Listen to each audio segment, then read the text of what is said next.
الحمد لله نحمده ونستعينه ونستغفره ونعوذ بالله من شرور أنفسنا ومن سيئات أعمالنا.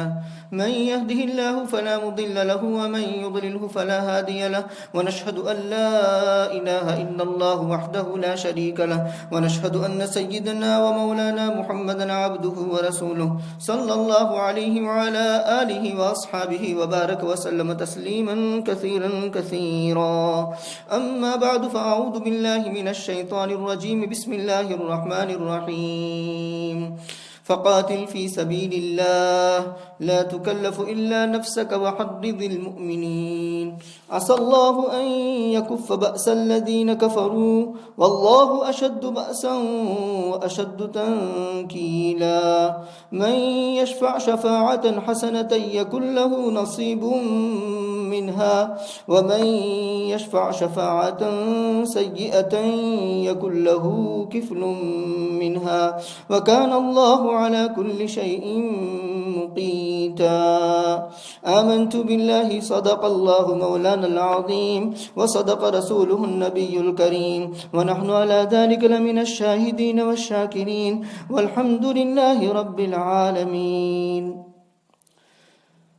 قابل احترام بزرگوں اور عزیز دوستوں اور میری محترم ماں بہنوں، سورہ نساء کی آیت نمبر 84 اور 85 پڑھی گئی ہے. پہلی آیت کا ترجمہ دیکھتے ہیں. سو آپ قتال کیجئے، لڑیے. خطاب نبی کریم صلی اللہ علیہ وسلم سے ہے، اللہ کے راستے میں.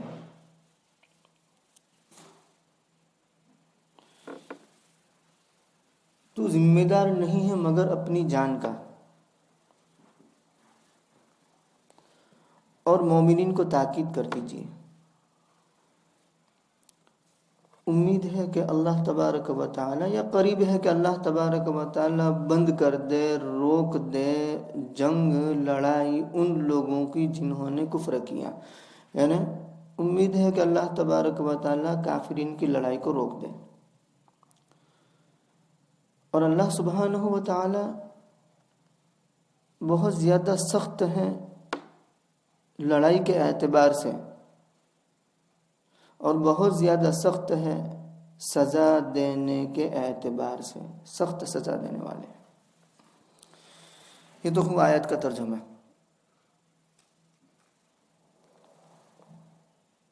سن ہجری 3 شوال المکرم غزوہ احد ہوا.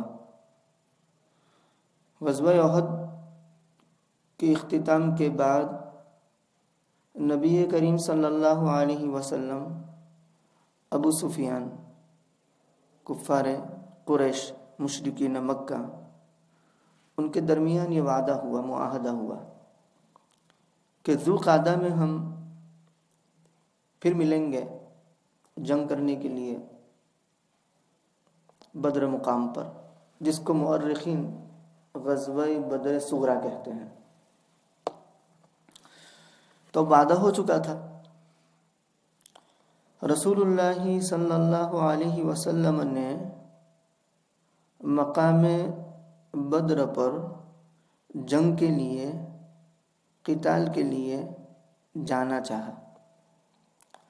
جب نبی کریم صلی اللہ علیہ وسلم نے جانے کا ارادہ فرمایا تو بعض حضرات، کیونکہ تازہ زخم خوردہ تھے، غزوہ احد ابھی تو ختم ہوا ہے، زخمی تھے بیچارے، تو کچھ حضرات نے تازہ زخم خوردہ ہونے کی وجہ سے، اور کچھ حضرات نے افواہی خبروں کی وجہ سے جانے میں تأمل کیا، سرد مہری دکھائی.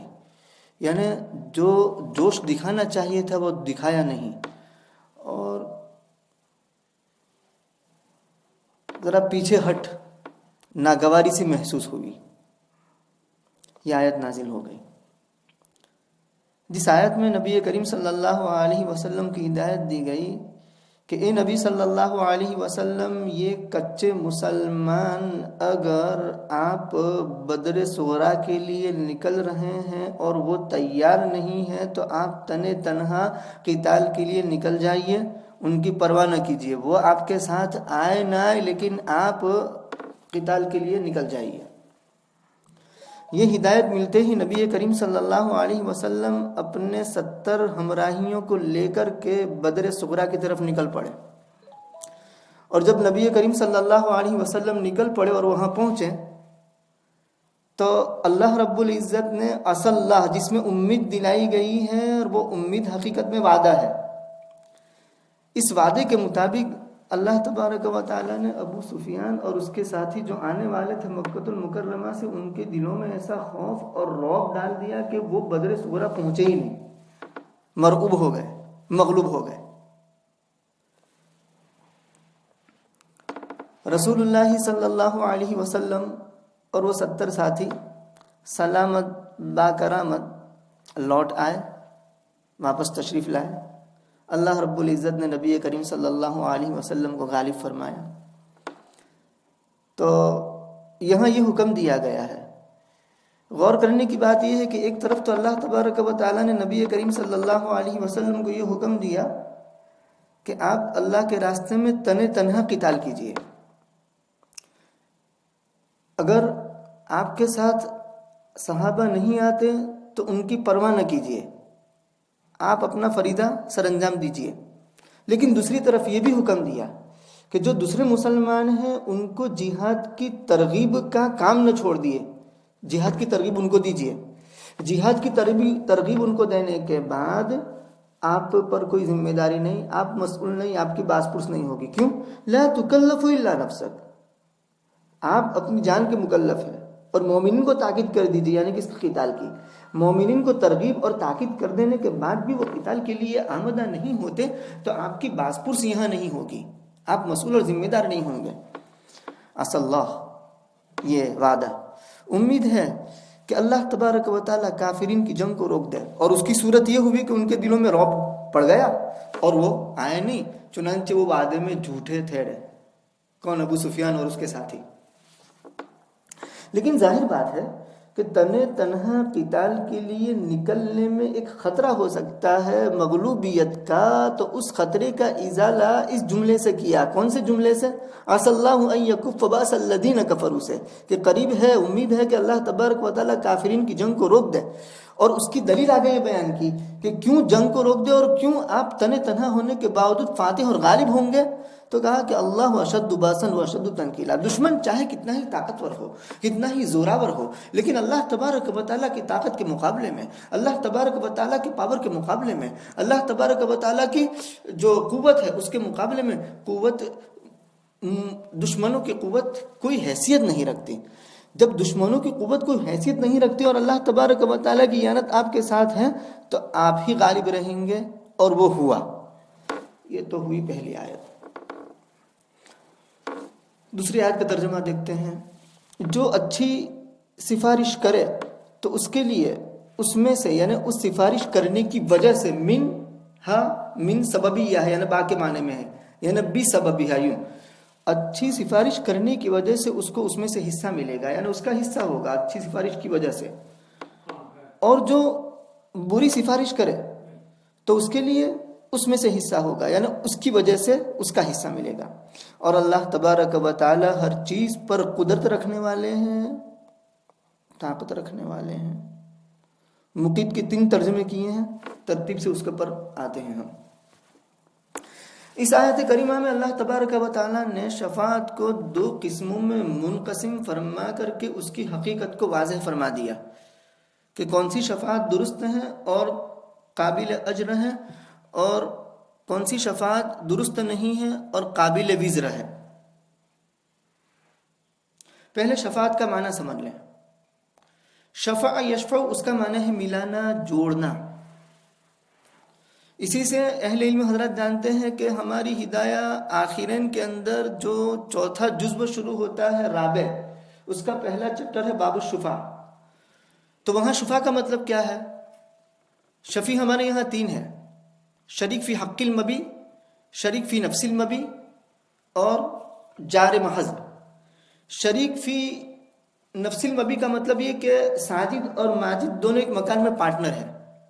اب ساجد اپنا حصہ بیچنا چاہتا ہے تو ساجد کو چاہیے کہ وہ دوسرے کو بیچنے سے پہلے اپنے پارٹنر ماجد سے پوچھ لے، کیونکہ وہ شفیع ہے، شریک فی حق المبی ہونے کی حیثیت سے۔ اور دوسرا شریک فی حق المبی، یعنی گھر میں پارٹنرشپ نہیں ہے، ساجھیداری نہیں ہے، لیکن دونوں کا راستہ، دونوں کے مکان کا راستہ ایک ہے، تو شریک فی حق المبی ہو گیا۔ اب یہاں وہی صورت، ساجد کا یہ مکان، ماجد کا یہ مکان، دونوں کا راستہ ایک، تو ساجد اپنا مکان بیچنا چاہتا ہے تو اس کو چاہیے کہ وہ ماجد سے پہلے پوچھ لے کہ بھئی میں بیچنے جا رہا ہوں، آر یو انٹرسٹڈ، کیا آپ دلچسپی رکھتے ہیں؟ اگر ہیں تو چلیے، ورنہ پھر میں آگے کسی کو بیچ دوں۔ اور تیسرا ہوتا ہے جار محض، اس کا مطلب یہ کہ نفس مبی میں بھی شرکت نہیں ہے اور اسی طریقے سے حق مبی میں بھی شرکت نہیں ہے، لیکن ہم سایہ ہے، نیکسٹ ڈور ہے، تو اس کے لیے بھی ہمارے یہاں حق شفا ہے کہ جب ساجد بیچے گا مکان تو اپنے ہمسایہ سے پوچھے گا۔ اس کے پیچھے حکمت یہ ہے کہ ہو سکتا ہے کہ ایک ہمسایہ دوسرا ہمسایہ جو اب تک تھا اس سے تو وہ خوش تھا، اس کا رویہ اچھا تھا، اس کا سلوک اچھا تھا، اس کے اخلاق اچھے تھے، اس کا کیریکٹر اچھا تھا، فیملی اچھی تھی۔ اب اس کو پوچھے بغیر وہ کسی دوسرے کو بیچ دے گا تو پتہ نہیں کیسا ہمسایہ آ جائے گا، اور اس کی راتوں کی نیند اڑ سکتی ہے، حرام ہو سکتی ہے۔ کبھی ایسے ہمسائے آ جاتے ہیں، رات بھر گانا ہوتا رہتا ہے، شرابیں چلتی رہتی ہے، تو ہو سکتا ہے کہ ایسے ہمسائے سے وہ راضی نہ ہو، تو پہلے اس سے پوچھ لیا جائے۔ اگر وہ تیار ہے تو سبحان اللہ، وہ چاہے گا کہ نہیں بھائی کوئی آئے دوسرا، یہ مجھے پسند نہیں، آپ تو ٹھیک تھے، آپ کا رویہ اچھا تھا، آپ کا سلوک اچھا تھا، دوسرا جو آئے گا پتہ نہیں کیسا ہوگا، میں مطمئن نہیں ہوں۔ تو یہ ہوا شفا بہرکیف۔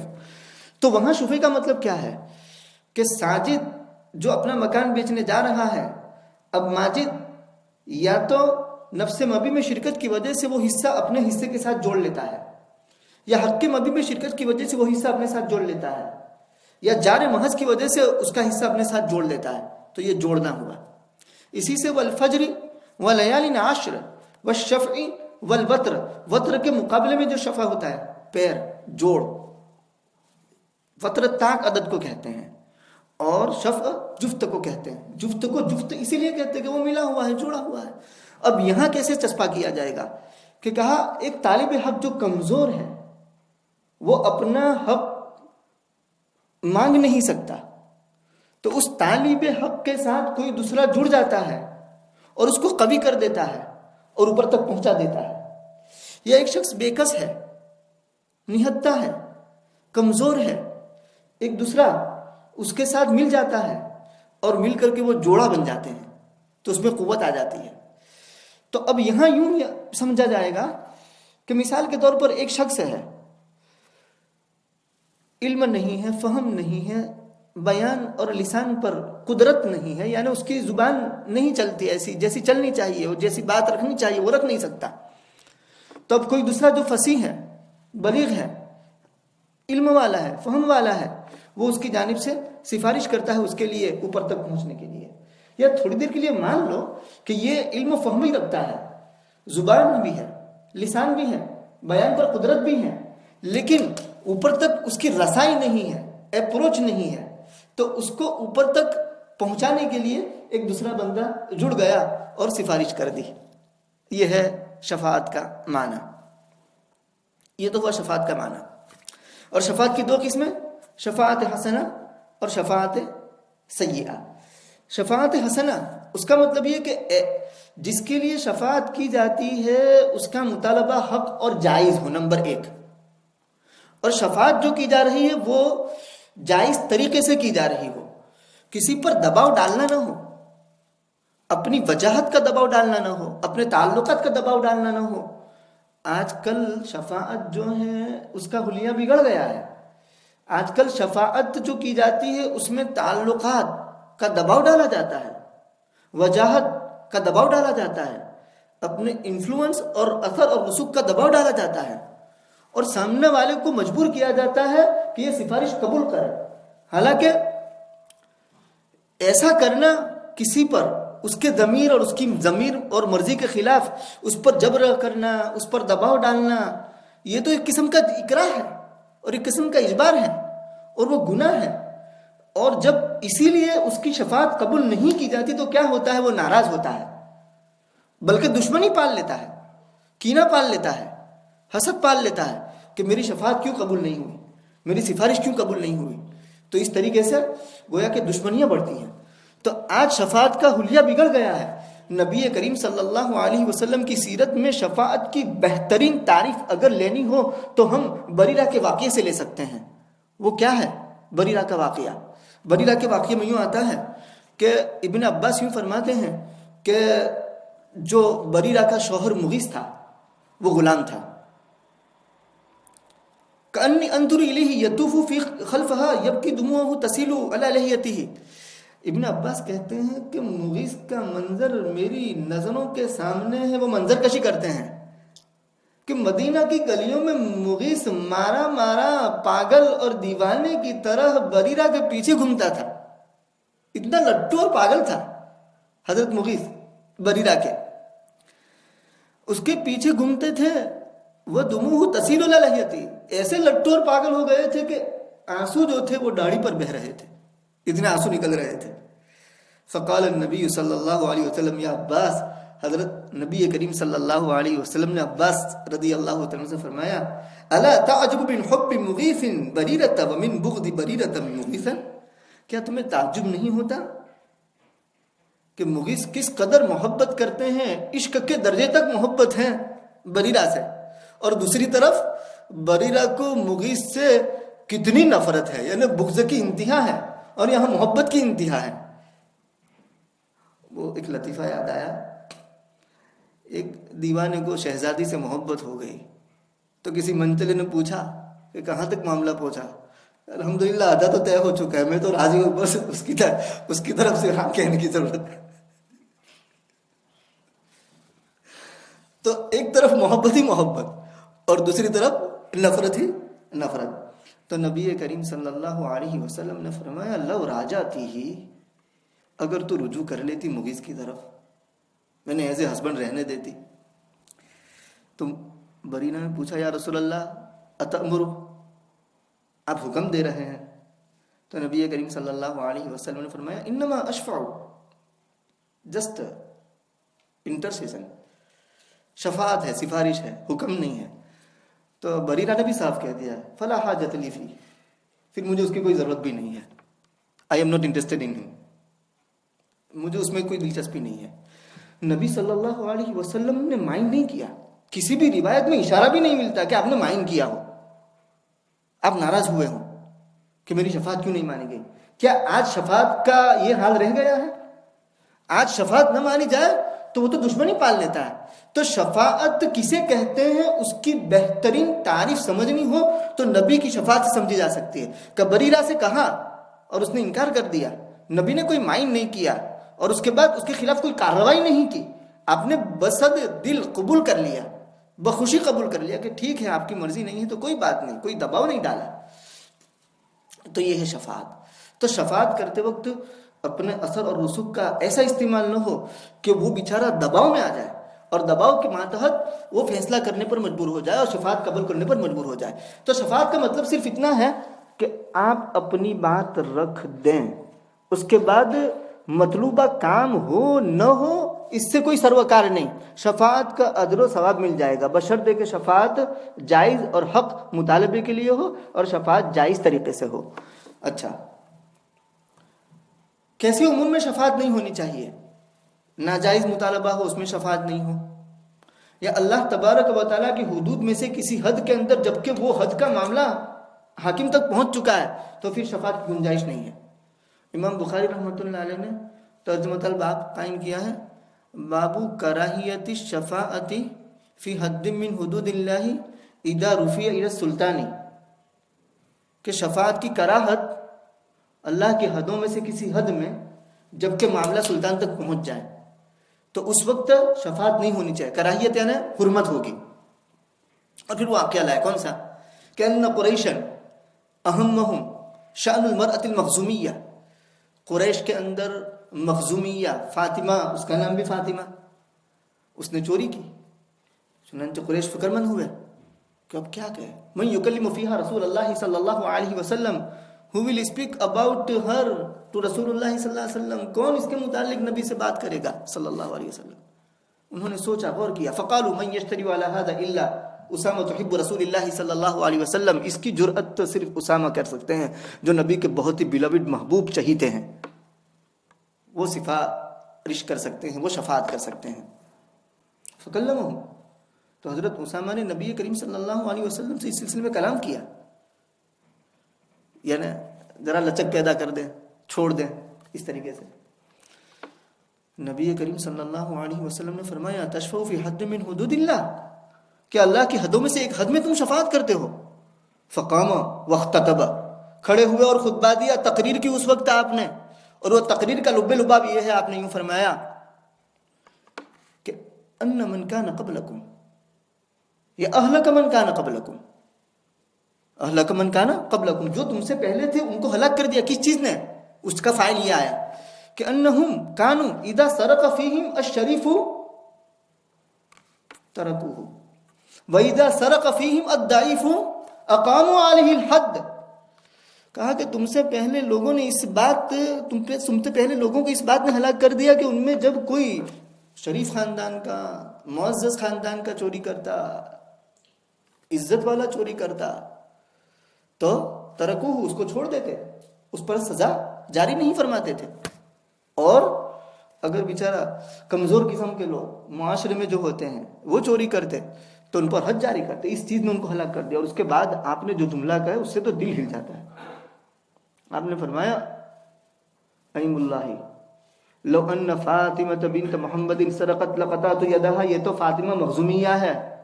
سنو، اگر فاطمہ بنت محمد بھی چوری کرتی تو میں خود اس کا ہاتھ کاٹ دیتا. رضی اللہ تعالیٰ عنہ صلی اللہ علیہ وسلم. یہ ہے کہ جب معاملہ سلطان تک پہنچ جائے تو اللہ کی حدوں میں سے کسی حد میں شفاعت نہ کی جائے. ہاں، جب تک پہنچا نہیں وہاں تک ٹھیک ہے. اور تیسرا یہ اصول یاد رکھیں کہ جس کے لیے شفاعت کی جا رہی ہے وہ شریر اور موذی نہ ہو، کیونکہ شریر اور موذی شخص، اس کے لیے شفاعت کی گنجائش نہیں ہے. اس کو تو سزا ہونی چاہیے. تو شفاعت حسنہ اس کے لیے اس میں سے حصہ ہوگا. نصیب اچھے حصے کے لیے بولا جاتا ہے اور کفل برے حصے کے لیے بولا جاتا ہے، لیکن یہ اصول نہیں، کیونکہ سورہ حدید کے آخر میں کفل اچھے حصے کے لیے بھی استعمال ہوا ہے. یا ایھا الذین آمنوا،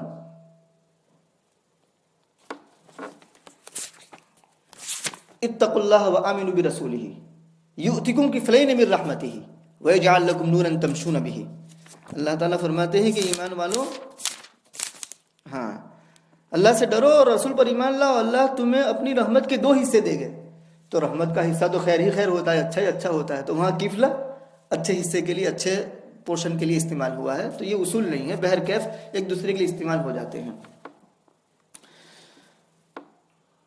رسول اللہ صلی اللہ علیہ وسلم نے شمائل ترمذی میں ایک حدیث آتی ہے، آپ یوں فرماتے ہیں